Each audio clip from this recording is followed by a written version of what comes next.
We marvel at the serenity of the forest and crave the shroud of its silence. Hey, see here, and this is Roadwarden. I don't know anything about this game, I just know that a friend of mine played a bit of it and thought I would love it, so he gifted it to me. And let's just play it. I don't know if I'm gonna need a controller or not. We'll see. Everyone knows to stay away from the wilderness. Most people will never risk a lonely journey. Roadwardens not only accept the struggle, they embrace it.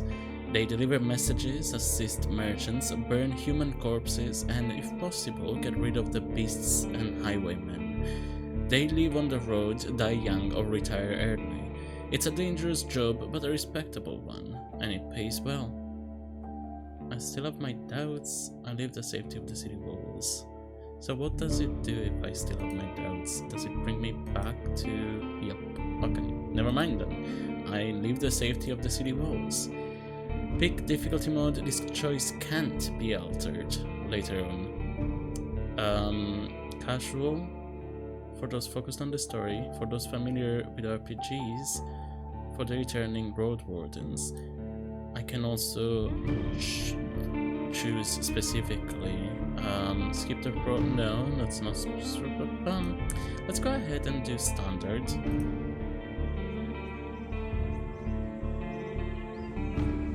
I think it's a point and click, so I don't think I need my controller here. But this wall is still standing. There are no wolves around, no stench of blood. Good signs. This should be the place you're looking for. You were supposed to meet with a group of soldiers, but you hear no voices, no sounds of labor. The gate is ajar, but the camp isn't safe. It may keep away the goblins and pebblers, but not beastfolk, nor trolls. And the night is near. Your palfrey breathes heavily. It had a long day. Your palfrey? What's that? I am gonna lower the music a little bit. Is this in Ren'P? This is Ren'P. This is Ren'P. Like the visual novel thing. I recognize the thing. This is impressive if it is, and it seems like it is. Alright, I dismount and sneak to the gate. Let's peek inside.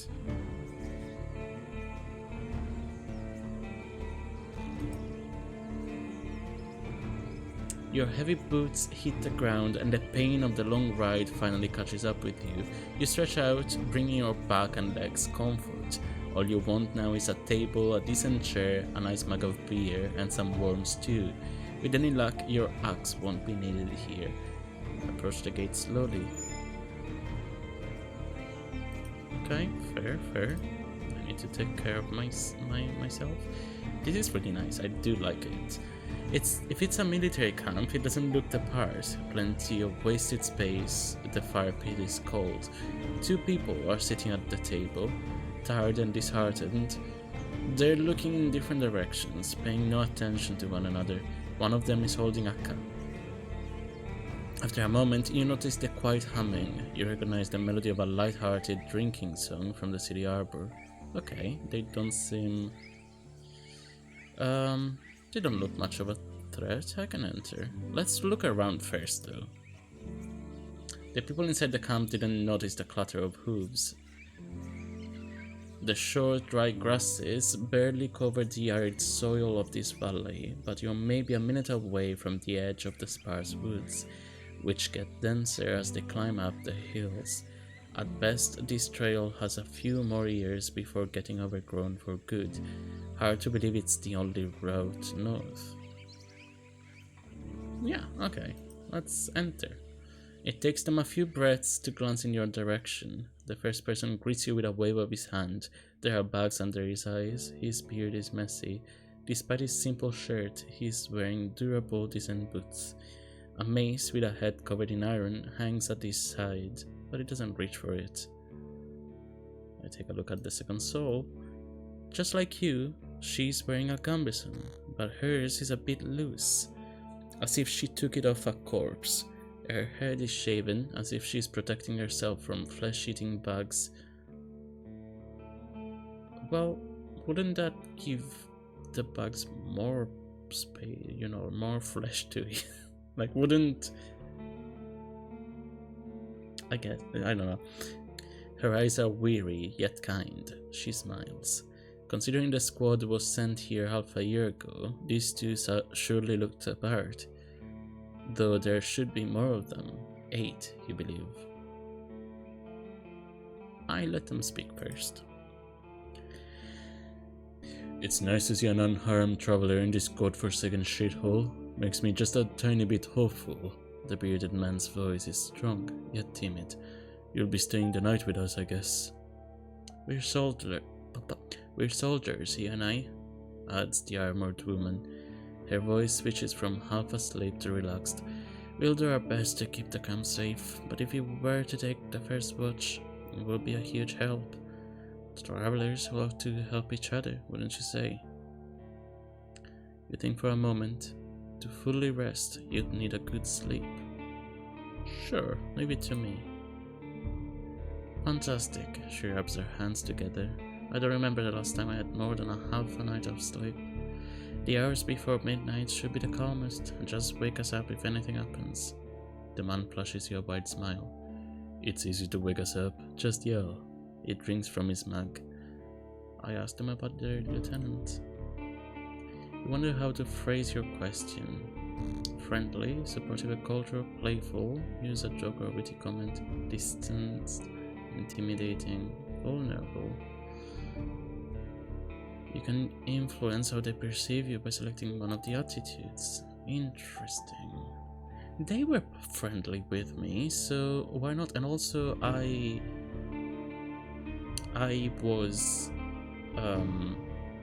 you know, I volunteered. Well, they volunteered me, but I accepted to take the first watch. So I feel like friendly is a good one to do now. I was hoping to meet. Oh, can I choose? Okay, it tells me I don't choose yet. It tells me what each of these would be like, and then I can choose. I'm sure you're busy, so if you could just introduce me. Okay, no. That doesn't sound. I mean, I guess it's sarcasm, but I wouldn't take it as sarcasm. So I don't know if they would. I was hoping to meet with your lieutenant. Could we talk for a bit?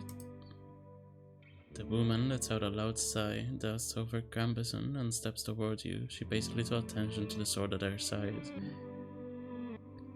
We most definitely can, you and I, though holding this rank is still somewhat new to me. Are you a messenger? Did you lose your mount? She observes you with curiosity. Or are you looking for help? I'm your new Roadwarden. My horse is waiting outside. Really? The soldier in the shirt leans forward. That explains how you got here in one piece, all by yourself. Better bring your... Oh, she's the lieutenant. Alright, fair enough. Better bring your beast here, adds the lieutenant. You have no hay, but I bet it dreams of dropping its saddle. I'm Tulia, by the way. She reaches out her hand. Why would it be a trap? I shake her hand. I don't know, I might be too gullible to... but I shake her hand. I'm Little. I like the name, but I don't remember... It was a Greek... It was something in Greek mythology. Leto, I think with an H. Let me Google it. Oh no, it's Leto without an H. Okay, it's a childhood goddess, the daughter of the Titans Cos and Phoebe, the sister of Asteria, and the mother of Apollo and Artemis. Okay, that's where no. Okay, yes. Yeah, I like Leto. Her grasp is confident, the shake is slight. Just keep your horse away from the tents. She steps away. We don't need to smell its dung. There's this one issue. The soldier in the shirt also rises to his feet. We've no time to spare. You'll have to use a blanket or something. No problem. I enjoy observing the stars. Or I could sleep with you. Just saying. You walk through the gate, your mount looks around and snorts anxiously. Not many humans could ride a horse. It's not only taller than you, but also bulky, as heavy as it is strong. You can get in the saddle within a single breath. Okay, now the music is too low. I do really like this music. It's not only taller than you, but also bulky, as heavy as it is strong. You can get in the saddle within a single breath, but most people wouldn't know where to even begin. From every side, it's a wall of flesh. Horses were brought to the Dragonwoods from the conquests in the south. They can trot for a long time, but won't outrun some of the local monsters. Your palfrey needs you to survive, but without it, you too would be lost. So is my horse, is palfrey just another... Palfrey. Is it just another way to say, talk about my horse? Because it is my only companion here, so I guess, I just never heard that word, so I guess it is my palfrey. It is my only companion here. I want it to feel at ease, obviously. Yes, I care how it feels, but I need to be strong if I want to travel, and I can't afford another. No, I want it to feel at ease. It takes a few steps towards you, scolding you with another snort. You scratch at the bottom of its neck, with strength and confidence, just the way it likes it. Humans see useful animals and even pets as monsters in disguise. Getting emotionally attached to them is believed to lead humans to their doom, but you know that horses need companionship. I speak to it gently and lead it to the camp. You end up next to the fire pit. Removing the saddle makes the horse nicker with relief. You take a couple of minutes to examine its back, just in case. While the riding equipment is not that heavy for such a strong mammal, with enough time it starts to chafe. You wish it had something better to eat than this shabby grass. You should look for an inn. I need to unpack. Oh, and here's where I choose. Okay, you haven't brought that many things, and you lost one of the sacks while fleeing the Crimson Corpse Eaters. Worst of all, you have no rope left, but maybe the soldiers could share one. Shouldn't cost more than a dragon bone. Aside from the travel set, you own a few valuable possessions essential for your trade. Spend my savings on this decent combat equipment. No, I mean, I don't want to be a fighter. I never want to be a fighter. I usually go long range. Like, if anything, I'm an archer if I need to do just damage. But usually I go for magic. I have talismans that help me use my powers, as well as an iron axe and a worn gambeson. I carry writing instruments and alchemical ingredients, as well as an iron axe, a worn gambeson, and a small healing potion. I wouldn't mind the healing potion. I want to learn more about the three classes. Let's go. As a fighter, you'll have an easier time in physical challenges, obviously, thanks to your superior equipment and hidden bonuses during dice rolls. You'll be physically more capable than the other classes, but opens unique opportunities during some social interactions. It's the best class for RPG beginners.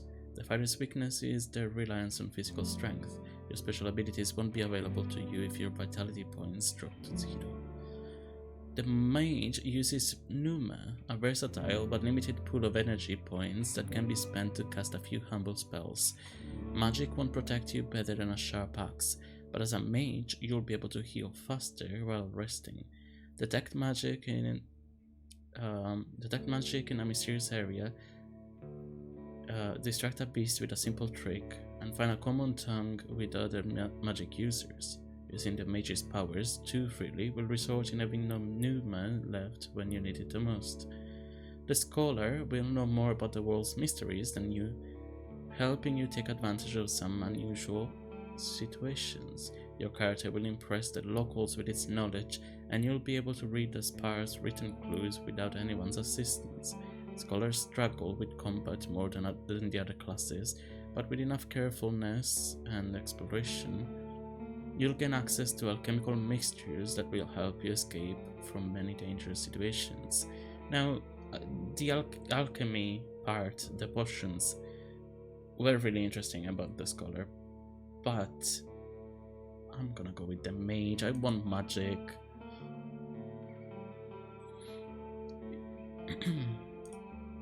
You unpack and inspect your belongings. Your water skin isn't pierced, the spare clothes are still here. Just in case, you take a look at your wooden bowl and mug, your cape, tinderbox, bandages, food rations, knife. Nothing special or too cumbersome. From time to time, your routine helps you avoid mistakes, but this doesn't make it any more exciting. I return to the soldiers. They're at the table again, observing your beast and chatting between themselves. Your stomach growls at the sight of them eating out of the wooden bowls. One more bowl was put at a previously unused end of the table. You can sit down on a tree log. Of course I want to eat. Keeping your stomach full will make you stronger. Starvation won't allow you to restore vitality while resting. You can find your supplies in the inventory. Okay. It's called gruel, the meal eaten in times of hardship. This specific bowl is filled with water, hog millet, some strange looking cereals, and blueberries. I mean, that doesn't sound too bad. Welcoming you with a meal, even a humble one, is beyond their duty. Soldiers live with and for their companions, constantly on the move from one part of the realm to the other, making sacrifices to protect their group as they face dozens of hideous creatures. Their lives are filled with discipline, hardship, and camaraderie. Roadwardens, on the other hand, learn how to work by themselves. They seldom engage in open combat, patrolling the same roads for years. They help the settlements stay in touch, but also maintain commerce, settle down, forge friendships. When there are no laws to follow, they use their own judgment. Different responsibilities, different lifestyles. I eat quickly, not focusing on the taste, then speak with Tulia. She's focused and chooses her words carefully. Oh, that's the time of day?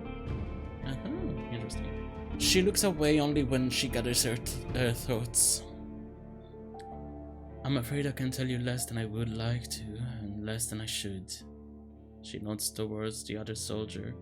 As you can see, there's not a lot of us left. At the beginning of summer, there were 8 of us, including our previous lieutenant. 5 are dead, 1 has run away in tears. We are also strangers in this land, adds her companion. Any piece of information may help me do my job. The man leans forward, his legs shake nervously. He sounds like a kid asking a bard to sing one more story, tell a joke, or do a magic trick. Whatever it takes to escape from boredom. His untrimmed beard hides a much younger face than you originally thought.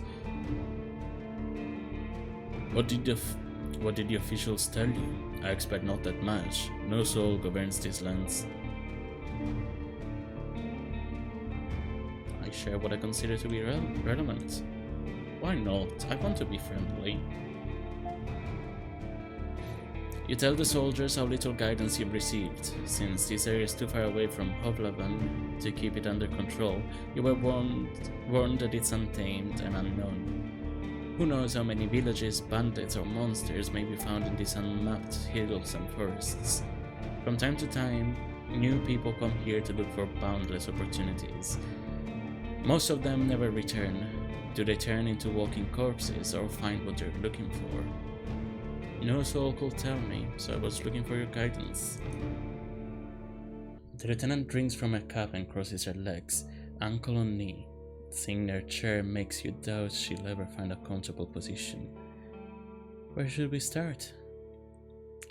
Alright, well, there's so many things. Okay. Well, how did you become a lieutenant? That's not much of a story, honestly. She looks at her hand, which is currently rolling a mug over the table. In the city there's a strict order of... what should I call it? She exchanges looks with her companion, but he can't help her. Well, leadership succession, I guess. Hovlavan chief selects commanders. Those select lieutenants, and those put their soldiers in order of priority. If a lieutenant dies, they get replaced by the next soldier in line. So you were his successor. No, not exactly. When we fought the bandits, our lieutenant was hit by a slingshot. His boyfriend jumped to help him, but failed to protect either of them from a spell. It was like a ball of ice that hung above them and exploded, piercing their heads, completely avoiding their shield. Really unpleasant. She poses. His boyfriend. Oh, that's cute. I mean,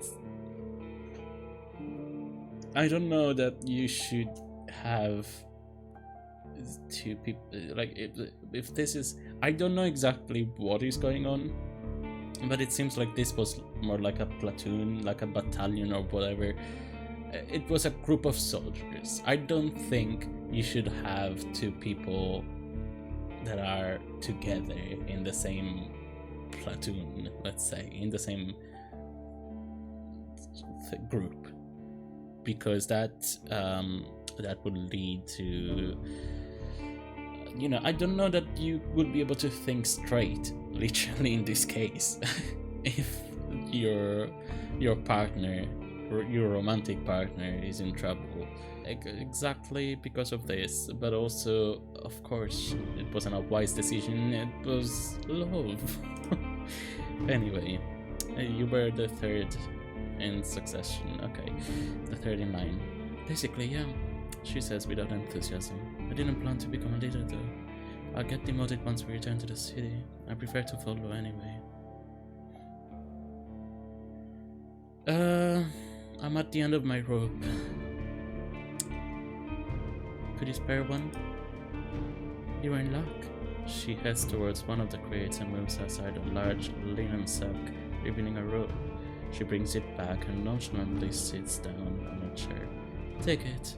I was planning to leave it behind. What is that? I take a closer look. A fine rope. A regular rope made of hemp fibers. Okay, do I need to take it and offer some food in return? I could just take it. Okay, just take it. Maybe I can offer food another time, but she said she was gonna leave it behind. She doesn't need something in return. Like, it's one thing to be friendly, it's another to be foolish. An idea is what happened to the previous Roadwarden. Tia takes a deep breath. Aren't you a bit late for a rescue mission? We haven't heard from him for almost half a year.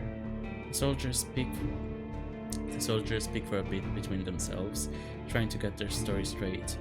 They confirmed that he had stopped by their camp a few times, but stopped showing up at all in early summer. The bearded soldier, who I would like to know his name, starts to scratch at the table with the tip of his knife without looking at you. I don't remember his voice. Always busy drowning in things to take care of. He would sit somewhere, sharpen his sword, fix his loud mail, clean clothes, write notes on that wax tablet of his. Yep, and leave out done. Unlike us, Asterion never gets bored. Tweeted lets out a joyless chuckle. He's secretive, but some of the locals speak about him warmly. Maybe he just doesn't like us. Sounds like you're not sure if he's dead or not. If anyone knows, they won't tell us. If anyone knows, they won't tell us. Maybe someone is keeping him in a basement. The man curves with a passion. We haven't seen him, or his Sarian. Something ate them, I bet. The officials have hired you, right? They don't expect him to return. Richard Roadwardens often use four-legged, meat-eating saurians as their mounts. They have to be tamed and trained since they're hatching, but unlike horses, can easily defend themselves from many monsters. At least your palfrey is fast and reliable and won't suddenly sink its teeth into an innocent passerby. Do you know what he was looking for? Maybe left you a message. Neither one of us had any insight into his dealings, says Tulia. My predecessor left me no clues. We also took a look at Asterion stuff. Wait, she raises her open palm. I almost forgot. She stands up and heads to a nearby tent. He has kids in a village near Hovlavan. I was planning to take all his things there. A pouch, a second spear, a decent bow, some potions, quite a treasure. She glances at you. But I would much prefer to bring them the truth about their father. So you want me to find out what happened to him in exchange for his stuff? Here's the catch. She dusts off the hilt of her sword. You fired a messenger to ask the commanders for further orders. Since she hasn't returned and you know nothing about her, she either ran away or something happened to her. She sighs with resignation. We are meant to stay here until fall. What do you think? Come see us, tell us what you've learned about the man, and we'll get back to Oblavan together? You think about your real mission. You were planning to return to Oblavan in the early fall anyway. If he's alive, I don't think he's going to be happy about me taking away all of his possessions. True, but he's considered dead. I doubt he'd begrudge you anything. And who knows, you may just find his shell lying on the roadside tomorrow. He wears mail, uses a spear mostly, maybe 5 feet tall but stout. Long red beard, short hair, pale face, rarely smiles. She glances at her companion, but after he adds nothing, she sits down and stretches out her legs. So find out what happened to him. Dead, alive, left. Just let me know.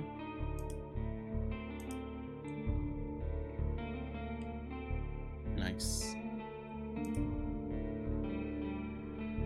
What should I know about the peninsula? I'll tell you what I know, and you'll be the judge, says the lieutenant. How long did it take you to get here from the city? On a decent palfrey, I'd guess it would be 3-4 days. When you confirm, she continues. From here, you can reach the coast in about a day, as long as you don't make any stops. Do you know the situation? Why no ships can get here? You nod. The sea route allows Hovlavan officials to keep in touch with the coastal villages, collect taxes, move the soldiers, collect lumber, deliver tools. But maintaining order on a wild coast, such as this one, is like filling the ocean depths with coins. Because of the rocks, we can hardly stop a ship 5 miles from the shore, and boats can't get much closer. She nods. I don't know much about fishing, but there's not that many people living by the shore, and they don't crave to stay in touch with the city folk. As she pauses, her companion carries on. No soul from the north ever came to the camp, but when we travel to the roadside inn, Pelt of the North, they're happy to trade and to play dice. Why not just stay at one of the settlements? The man clears his throat. I mean, you know, we're to guard this road, this camp is our post, and well... He turns toward Tulia. She lowers her voice. Don't take it the wrong way, Leto, but are you a devout soul?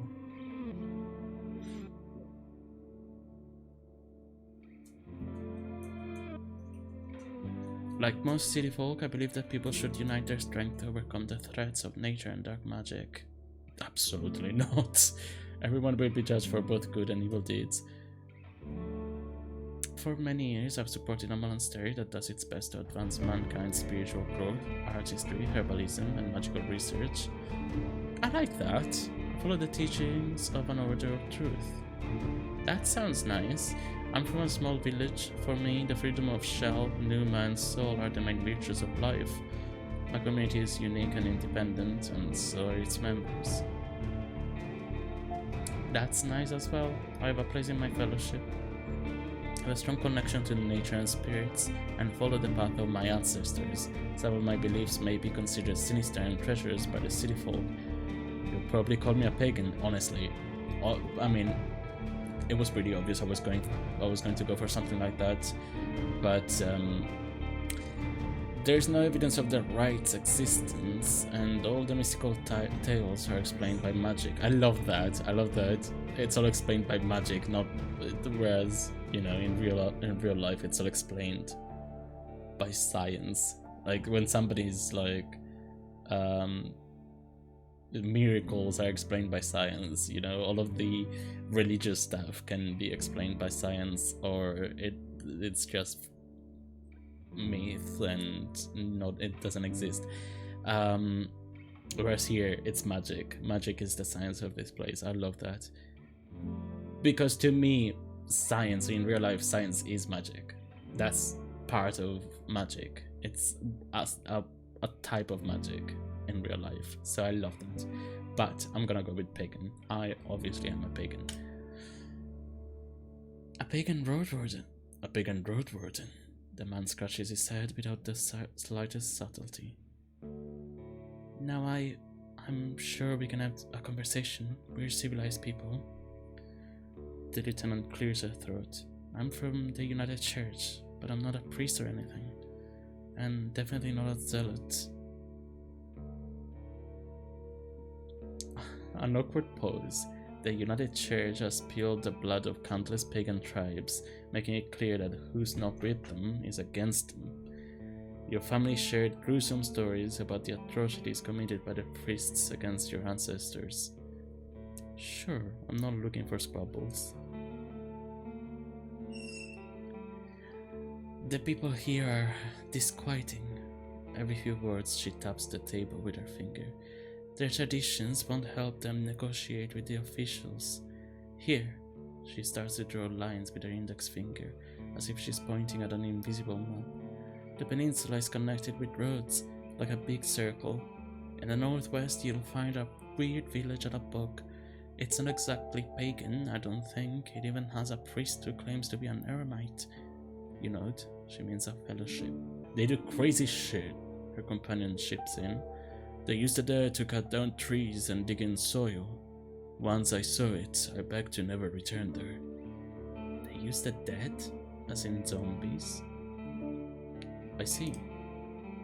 You've heard tales such as this one since you were a child. If an isolated settlement manages to survive without a city's influence, its customs and traditions grow more and more alien. Every generation learns how to adapt to the dangerous conditions they have to deal with, and the rustic pagan traditions muddy the river of faith. The United Church often warns its members about the crazy druids, necromancers, and blood mages, the bringers of doom, the traitors to humankind.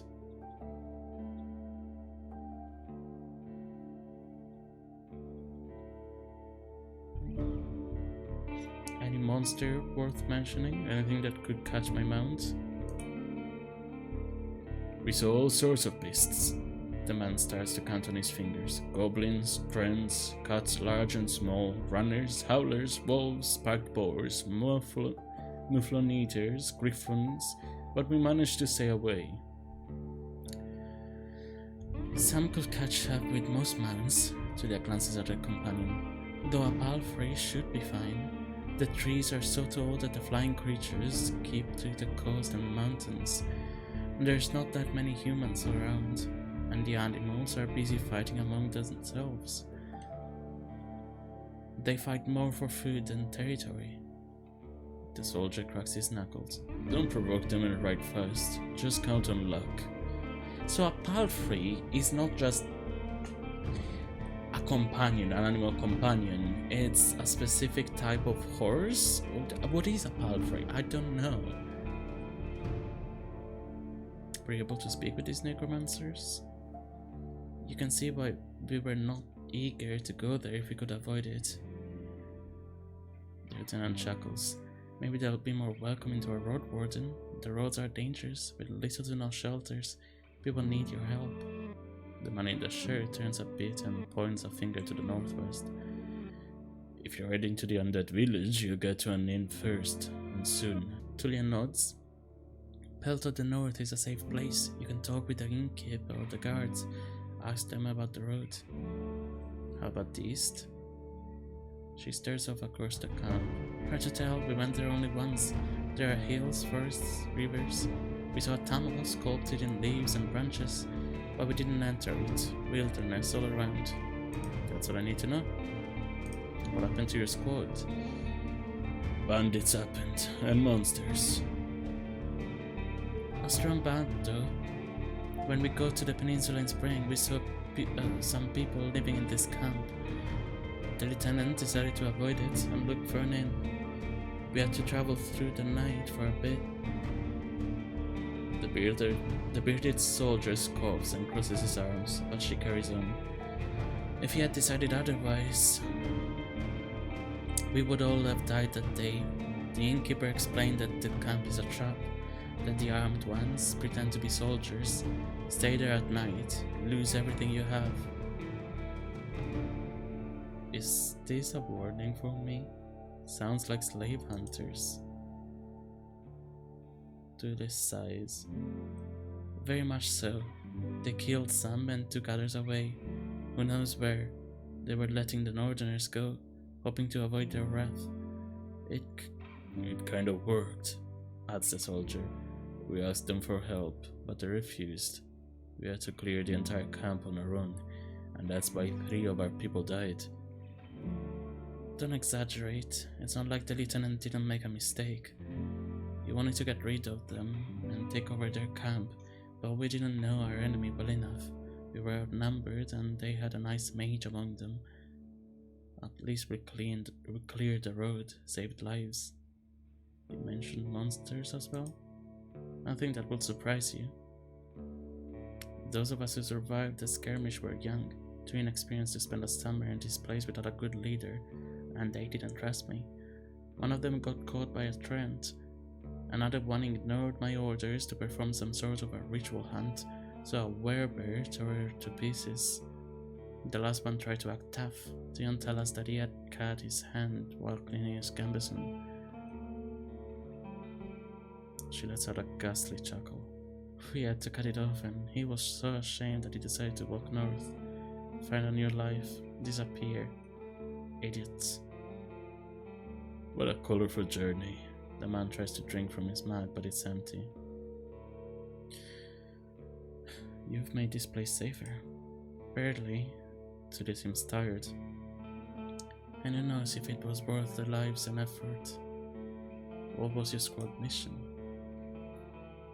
You know, the usual, making the road safe, keeping people alive. I explained that it may be important for me to know what they have tried to accomplish. I can't really tell you. Let's just say it would be nice to have a reliable outpost somewhere nearby.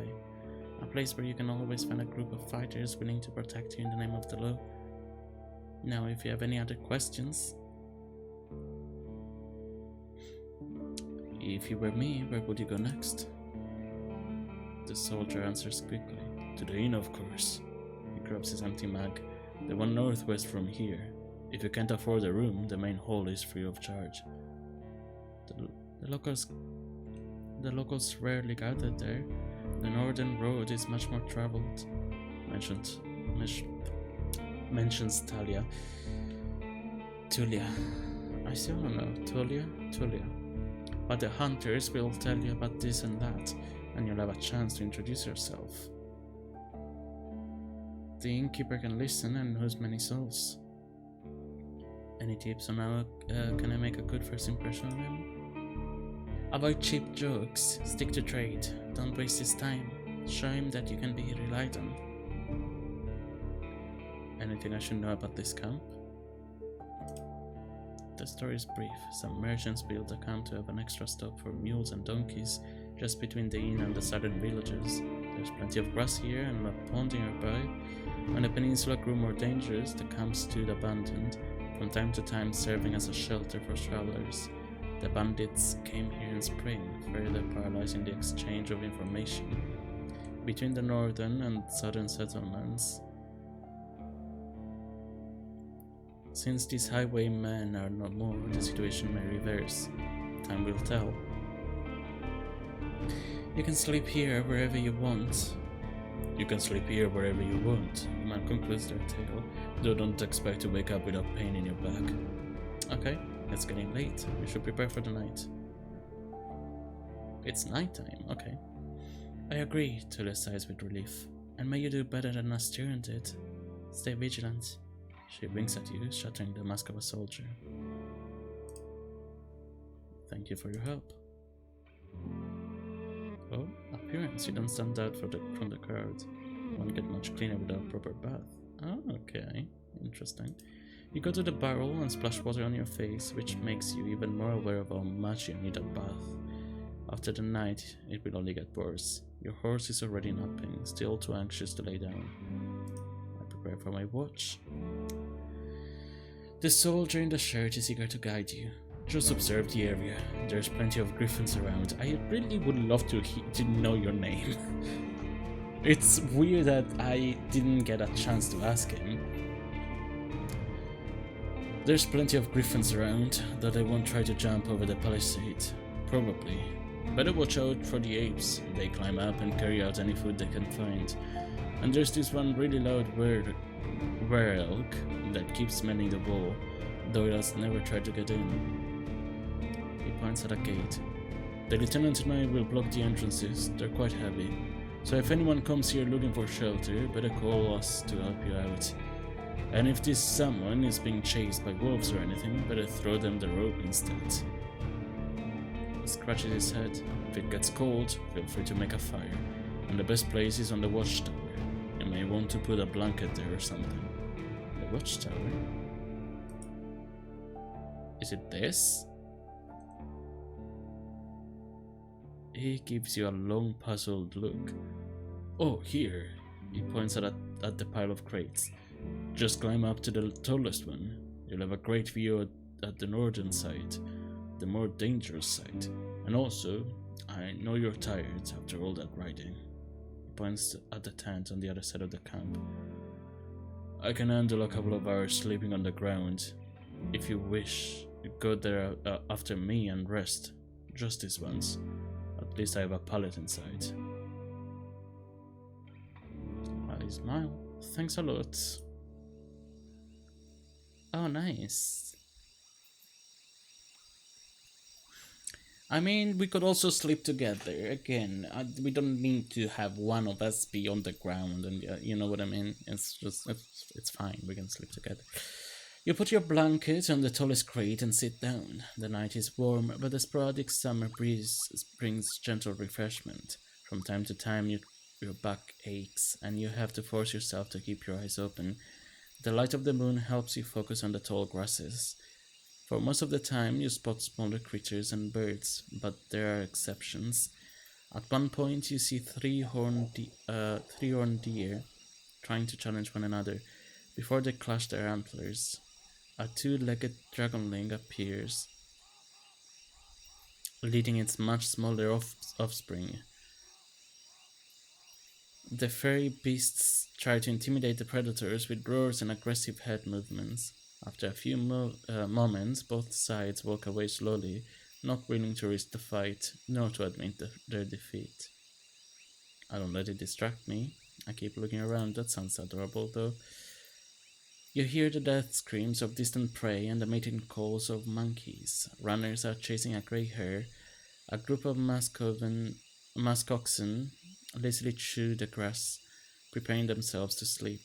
A dusk fox is running together with a lynx, making playful screeches. Thankfully, you never have to intervene. You just sit there, watching the not-so-distant forest, trying to outlast your sleepiness.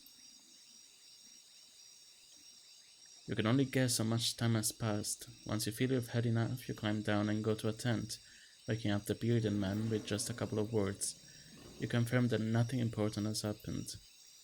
I gather my things and squeeze into the tent. I use my bag as a pillow, put my blanket on the pallet, and cover myself with my cloak. Sleeping in a tent is not the stuff of dreams, but it's a much welcomed rest. The pallet keeps the cold soil away. The moonlight saves the outside world from the eerie gloom. You listen to your own breath and find a comfortable position. Your job starts tomorrow. I focus on the real goal of my journey. The Merchant Guild wants to take control of this realm. Your wardening duties are secondary. First and foremost, you need to explore the peninsula, learn about the territory, resources, and threats, get to know the locals, and, if you can, convince them to consider negotiations with Hovlavan officials and traders. Could the tribes resist the soldiers, or be a threat to the priests of the United Church? Are there any forbidden practices that need to be eradicated, such as blood magic, necromancy, robbery, or slavery. At least I have time. 40 days to be exact. I need to be as thorough as I can. Once you finish your reconnaissance, you should speak with Tulia and return to Oblivion. There, you'll report back to your employers and get your reward. In the meantime, you have your own goal to pursue. Oh, I need to gather some extra coins so I can save my sibling from debt collectors. I need to gather some extra coins so I can retire early and live in prosperity and safety. If I gather enough connections among the local leaders, I'll use them to become a major player in the Merchant Guild. I want to be remembered as the soul who brought peace and order to this realm, a hero? Nah. I just want to help people, make this region safer for the locals and the newcomers alike. I need to find a new life for myself. I have a difficult past, and I want it to be forgotten. Okay, that's dramatic and a bit too edgy for my liking, but I don't know. I kind of like the first one, but if I choose any of the other ones, my sibling is not in debt. Simple as that. I don't know. Let's go ahead and say, I mean, I do like this as well. Make this region safer for the locals and the newcomers alike, but that seems like way too much for just me. I need to find a new life for myself. I have a difficult past and I want it to be forgotten. Sure. Why not? You control during the night, press the sleep button to rest. Okay.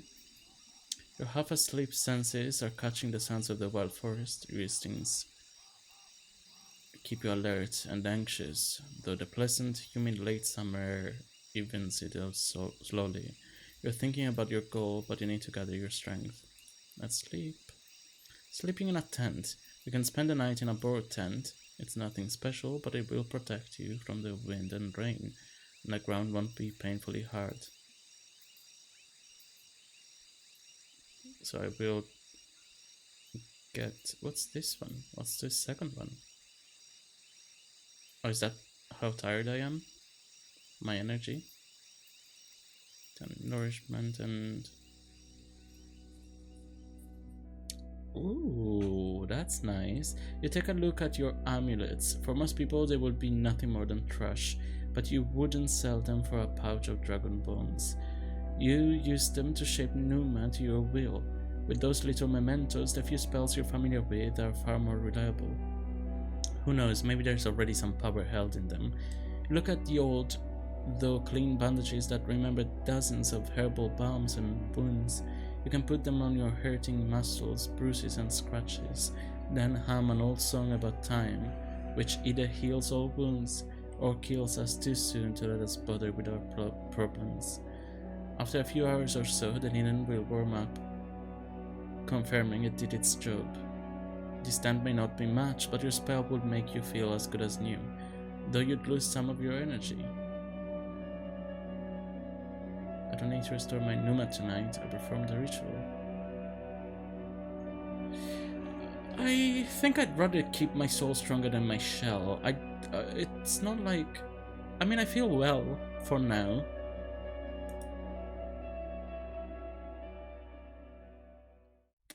It's just, I don't know if... like, how much does the spell heal? If it only heals one, then maybe I should have. If it heals fully, then I'll wait until I'm more damaged and keep my Numa. Oh, is this my Numa? Yes, that is my Numa. You can use your magical amulets to cast minor spells. You're woken up by sunlight, well rested and ready. Without haste, you gather your things. After a couple of breaths, you notice a weird smell, like a roast. No burning meat. No, burning meat. Burning rotten meat. Disgust crawls into your consciousness. You exit the tent. Your horse is looking around nervously. Your bags are where you had left them. You see an open gate. I go outside to see what's happening. Both soldiers are standing near a humble pyre. The man in the shirt looks at it contemplatively.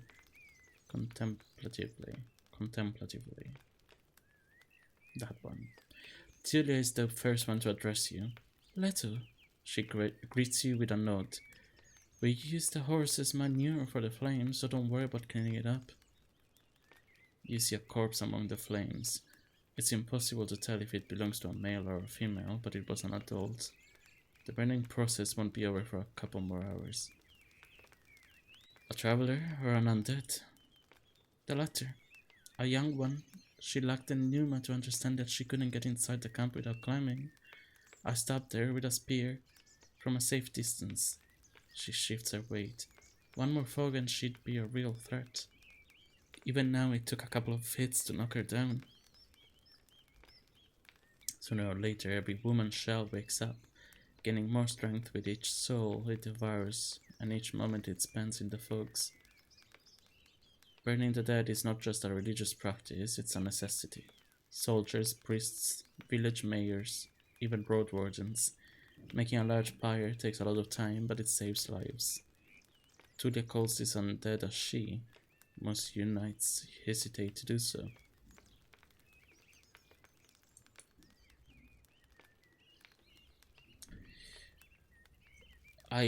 What did I ask?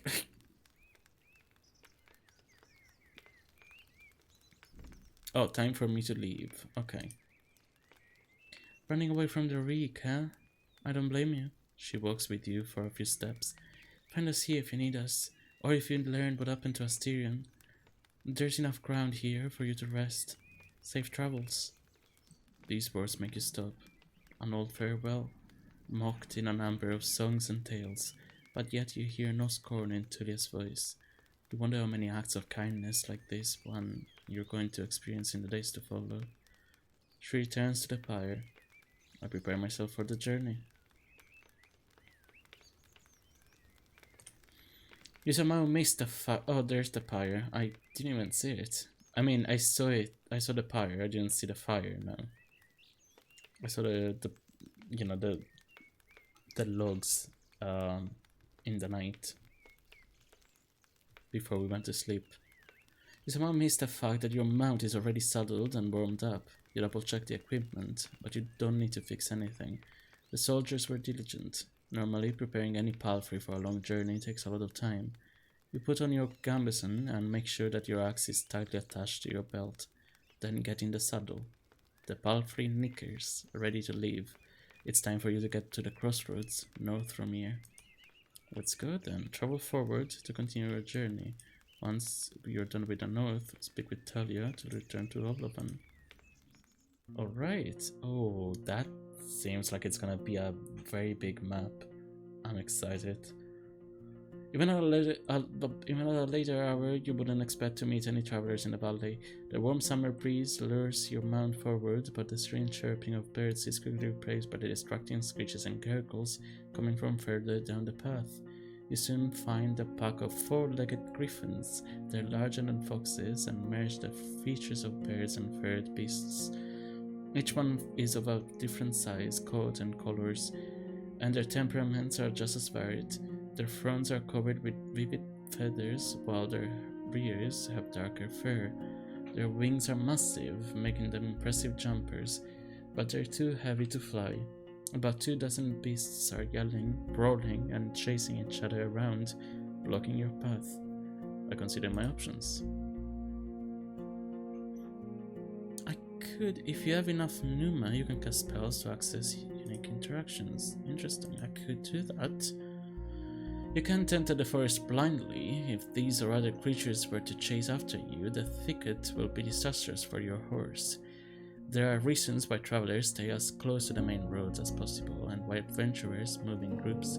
Usually the safest approach would be to stay where you are and just wait for the pack to get hungry.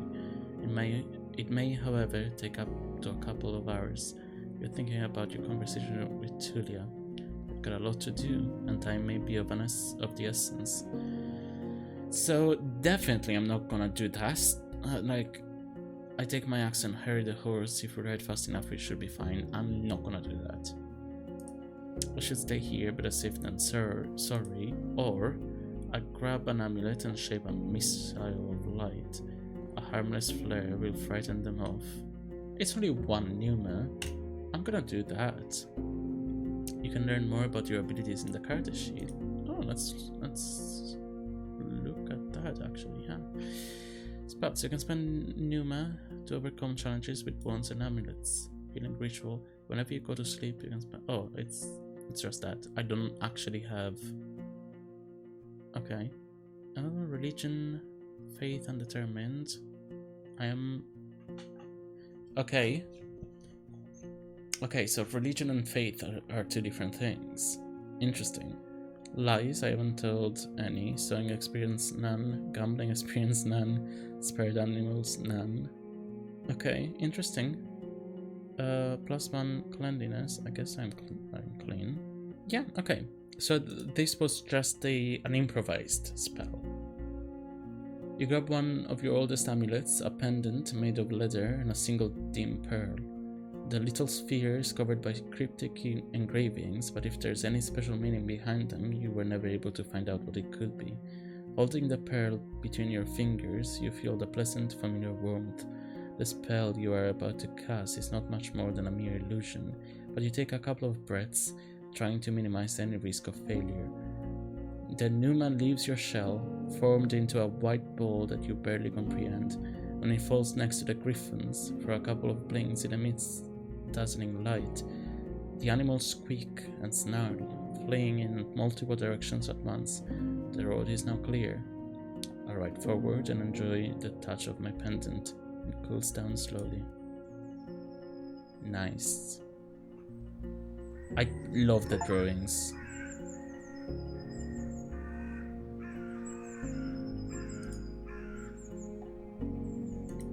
My name is Leto. I used to be a mage. Interesting, so that's... Okay. The road splits. According to what the soldiers have told you, you may find a safe inn by turning left. The forest to the right is lush and the trail is overgrown. Kids used to have this song. How did it go? The harshest pathway leads to the dragon's lair. Those who search for treasure, do you truly dare? The signpost in front of you doesn't make your situation much clearer. It was put here by someone who can't write, for folks who can't read. Covered in old red paint, it points east. Blood there, as people would say. Danger to be found. There's not a soul to ask for guidance. I look at my horse. Sodal. I do like the name, Sodal. Sodal is peaceful as you stroke its mane. Maybe it can't help you choose a path, but you've spent many years together. Happy to go on, it takes a couple of steps forward. You spot a few berry shrubs and wild cabbages, but they still need at least 2 weeks to gain maturity. Alright, so... the deep forest of the east, the western wetlands, and the road of Hovlavan. You're currently here.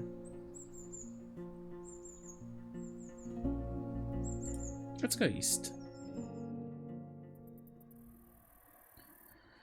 The Kirby Road East is overgrown. Sodal trots when it has a chance, but more often it walks, forced to jump over larger branches blocking its path. The nearby lake is surrounded by thirsty wildlife. I observe the dark forest, ready to react if something jumps at me. Oh ho! A couple of stone slabs were turned into a hut-like shape, one of the ancient chapels raised by the priests of the United Church in the days of few soldiers and even fewer shelters. The dolmens proved to be especially durable, though the conditions they offered were harsh. The entrance is barely wide enough to let you walk inside. It was meant to keep larger beasts away, including your palfrey. You can't spend the night here. You dismount and look around. Oh, I approached the hourglass carved into stone, yeah. It's the most common religious sign of the city folk, adopted by the United Church, Orders of Truth, and a majority of fellowships. It's used in temples and during the funeral rites, but also to decorate codices or jewelry. The winged hourglasses portray the ephemerality of life and the rigidity of time. When possible, they're made of steel. signifying the strength of humankind's determination and innovation. No, I'm not. I mean, sure, I may be a pagan, but I'm not a heathen. I don't want the locals to get upset at me for destroying their sacred signs. Exactly, I step away. I enter the chapel. The beams of light get through the gaps between the rocks, but you can hardly see anything. A torch would fill the place with smoke, but a candle will suffice. You wonder how many travelers have sat on the cold rock, observing the entrance and fighting with their heavy eyelids. What are you looking for or paying attention to? Oh, interesting! Use your keyboard to name objects that you're interested in. I look for something else. Candle. You either don't find it or I can't understand you.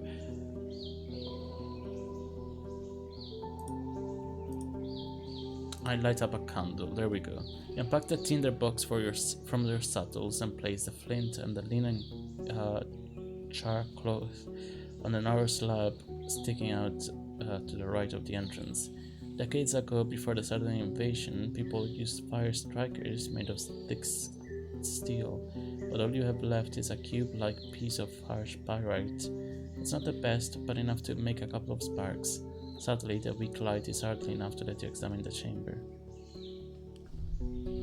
The candle light may be weak, but I'm patient. I look for clues carefully. You touch your surroundings, bringing the candle closer whenever something catches your attention. Even though a part of the ground is covered with a single, massive slab, there are sections free of any flooring. You see soil, small rocks, sand. In one spot you find the remains of charred wood. Also, you notice sticky soot on the walls. Parts of it cover black marks and pictures, possibly red letters. Okay.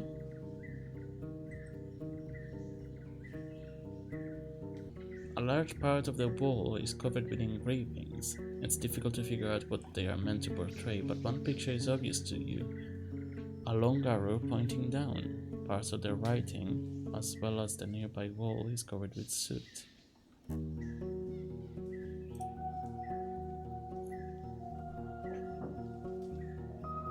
How do I say where the arrow is pointing? Obviously, I look for something else. Arrow. No. Floor? Even though a part of the ground is covered with a single massive slab, there are sections free of any flooring. You see soil, small rocks, sand. Soot. You notice sticky soot on the walls. Parts of it cover black marks and pictures, possibly letters.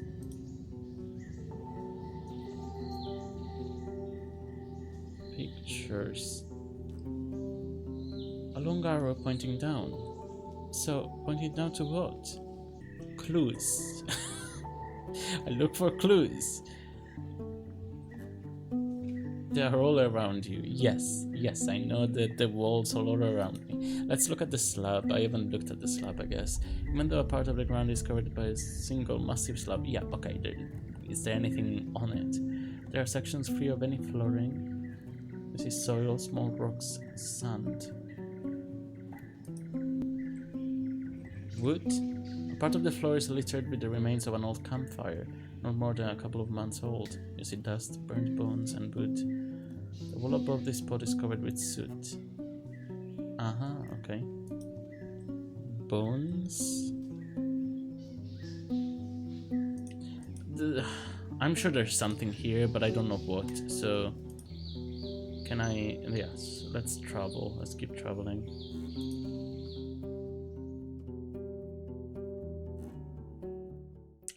The neglected path barely finds any space among all the hills, trees, and streams. There's a deer on the ground, lying in a red puddle, surrounded by a small pack of creatures which notice your presence quickly. There's about 8 of them, with thick furs in shades of brown, grey, and black. and hairless faces with small eyes and large mouths, currently stained by the blood of their prey. Some of them move on all fours, while others comfortably stand on 2 feet. They are 2 to 3 heads shorter than you, but it's your mount which truly towers over them, and you see how a couple of the beasts take a few steps back, grunting and glancing at one another. The one with grey fur shouts, and the others move toward the rocks and sticks which are piled on the road. They hold them awkwardly, and some struggle to maintain a straight posture, leaning on their new weapons for support. Then almost all of them spread to your left and right, blending with the shrubs loudly. Only 2 of the apes are standing still.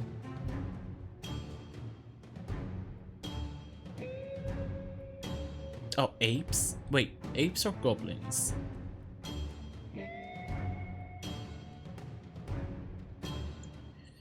I turn around. Sodal is more than ready to do so. It hardly has enough space to make a swift turn, and a goblin tries to stab it with a pointed stick, but it's too blunt, or the hit is too weak to pierce through the skin.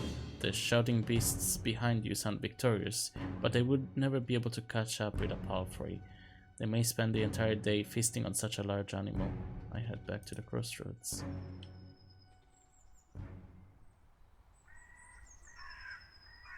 Okay, I guess I go the other way.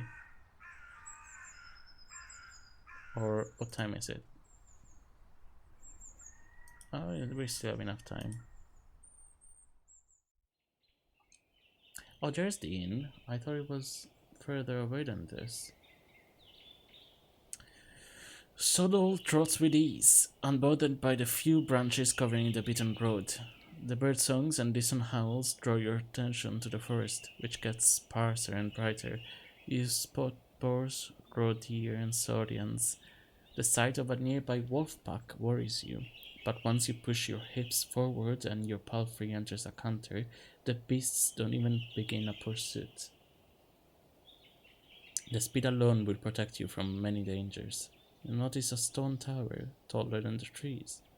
It must be the inn I've heard about. Oh, that's cute.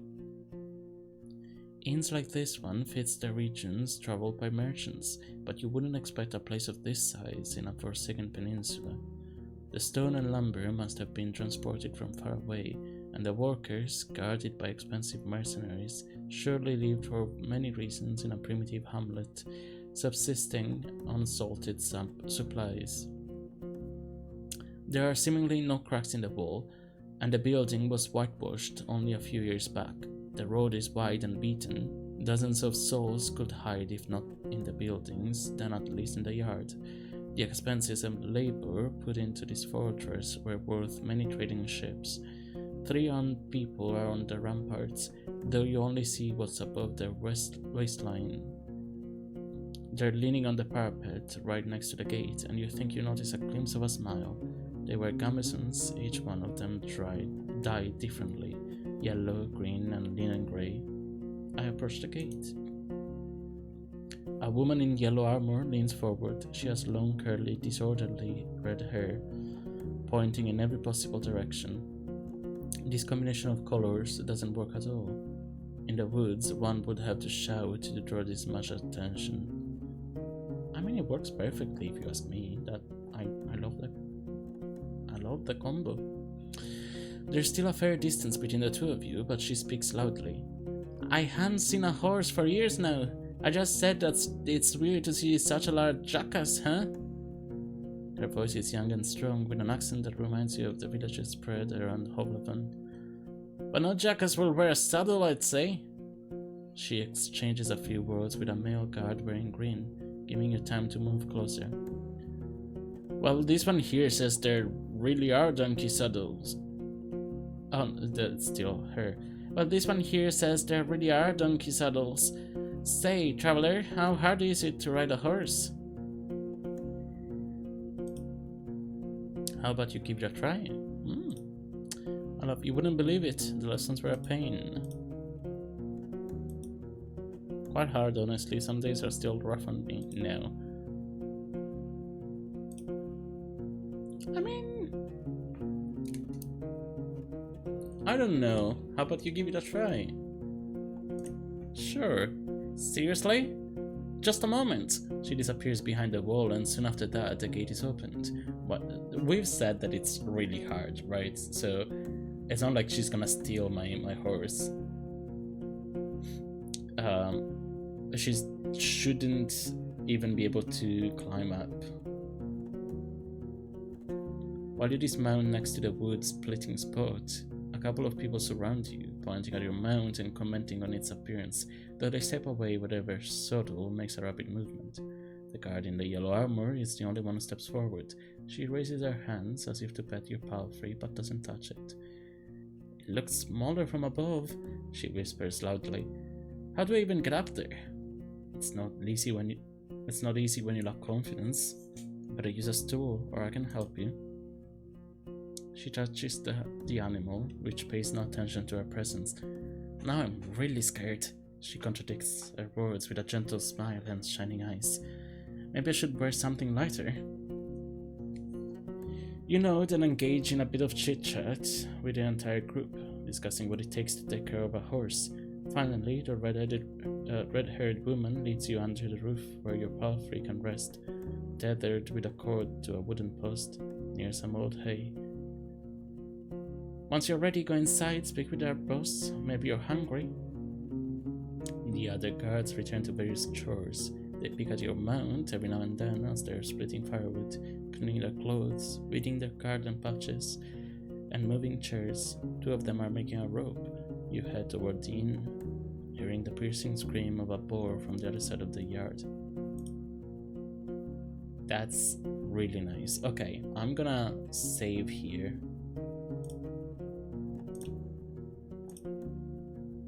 That is unfortunately all the time that I have for today, but this feels like a good stopping point. Before I finish this video, I do want to see what this is. Visit Windy Meadow. What does that do? Is that gonna open up? Oh, maybe that's gonna open up a website. Oh, it's another game. Windy Meadow, a Roadwarden tale, is an interactive slice of life visual novel about choosing your own path. Help 3 protagonists make the most important choices of their lives. Oh. So here's the thing, I love the pixel art. I love the style of both of these games. These maps, these buildings, these environments, and even the people themselves. I really like this style of pixel art. I'm not a huge fan of the portraits themselves, but I mean they're okay. I like them. I just like everything else a lot more. I love this style of pixel art. This style, like, look at this. This is gorgeous. This is gorgeous, and all of the maps, all of the things that we had in here. Like, look at this. This is also really gorgeous. The whole everything that I've seen here was already really gorgeous. The story seems really interesting.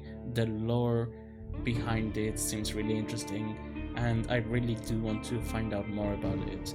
Let me know in the comments if you knew about this game, because again, I knew nothing about it. I didn't even know it existed. I hadn't even seen this game before my friend just mentioned it and bought it for me because he knew that I'd love it, and I do. I really love it. Also, finding out that this was made in Rempe, because this is Rempe. I recognize Rempe. It was such a surprise because it didn't look like, the game itself didn't look like Rempe, but then it is. And I always love when I see that people use Rempe, which is to make visual novel. Technically it is a visual novel, but it's not the typical visual novel with just always the same thing. You know, it's a different style. I might be talking out of my ass. I might be completely wrong, but I'm pretty sure that this requires a lot more coding than the typical style of visual novel that is kind of built in the system. I don't know. I've dabbled in RenP. I'm not a coder, so I will never be able to code, but I've dabbled in RenP because it was fun, and I just was curious mostly. And I did do a few things, a few scenes, because it was easy, whereas I assume that making a game more like this is more difficult, at least. More difficult than just using the usual template. But that said, I really like this game, and I'm really curious to see where the story keeps going from this. But yeah, let me know in the comments if you have any other games like this or completely different from this that you'd like to see me play. And other than that, thank you so much for watching. Like and subscribe if you haven't already, and I'll see you guys in the next one. Bye!